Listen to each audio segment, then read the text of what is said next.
چاند کی گردش سے اور اس کی منازل سے حضرت انسان کو کچھ سمجھایا جا رہا ہے کہ جب تو پیدا ہوا تھا تو چاند کی طرح سارا زمانہ تیرا منہ دیکھنے آیا تھا، تو بھی اس وقت لوگوں کی توجہ کا مرکز بن گیا تھا اور پھر منازل طے کرتا رہا،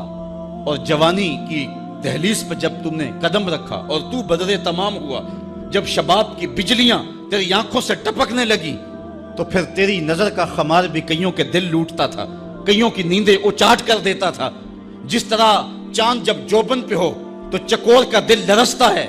اور سمندر میں جوار بھاٹا پیدا ہو جاتا ہے، لہریں اٹھتی ہیں، طوفان پیدا ہوتے ہیں، تو جب بندہ بھی جوانی کی دہلیز پہ ہوتا ہے تو وہ بھی طوفان اٹھاتا ہے، دلوں میں جوار بھاٹے پیدا ہوتے ہیں۔ تو وہ لمحے بھی آئے کہ تو نے دلوں کی بستیاں اور دلوں کی دنیا پر ہلچل پیدا کر کے رکھ دی۔ تیرا شباب لوگوں کی زندگیوں کے اندر گھلتا رہا اور کتنوں کی نیندیں اچاٹ ہوتی رہیں، تیری زلف کے شکن کتنوں کا قرار لوٹ کے لے گئے، لیکن پھر وہ لمحہ بھی آیا حتی آدھا کل ارجون القدیم،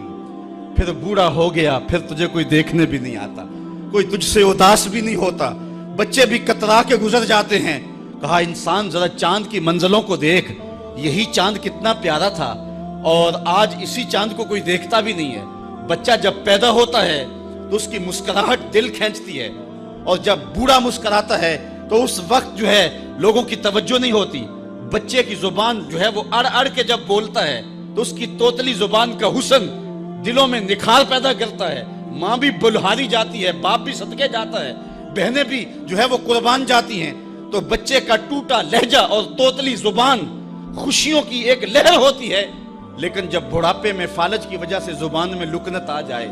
اب توتلا پن پیدا ہو جائے، اب زبان اٹکنے لگے تو بچے بھی مذاق اڑاتے ہیں۔ ایک لمحہ وہ تھا کہ زبان توتلی تھی تو حسن تھا، آج لمحہ وہ گیا کہ حتی آدھا کل ارجون القدیم، کھجور کی ٹہنی سے جب پھل توڑ لیا جائے اب اس ٹہنی کو کون پوچھتا ہے؟ جب تک پھل آیا نہیں تھا وہ ٹہنی اچھی لگتی تھی، مالی سنبھال کے رکھتا تھا، جڑوں کو بھی پانی دیتا تھا اور خیال کرتا تھا کہ کوئی ایسا نقصان نہ ہو کہ یہ پودا جو ہے وہ مرجھا جائے۔ پھر جوبن پہ آیا اور جب کھجوریں لگیں تو اس نے پھر رسیاں بھی باندھی اور کھجوروں کو سنبھالنے کے لیے سب کچھ کیا۔ پھر جس دن اس نے اس ڈال سے پھل کاٹ لیا، اب وہ کھجور اجڑ گئی، اب اس کی وہ ٹہنی بے توقیر ہو گئی۔ انسان کی زندگی کا جب شباب لٹ جاتا ہے اور بڑھاپے میں جب وہ کسی قابل نہیں رہ جاتا تو پھر اس کی بھی یہ مثال ہے حتی آدھا کل ارجون القدیم، جیسے کھجور کی پرانی ڈال ہو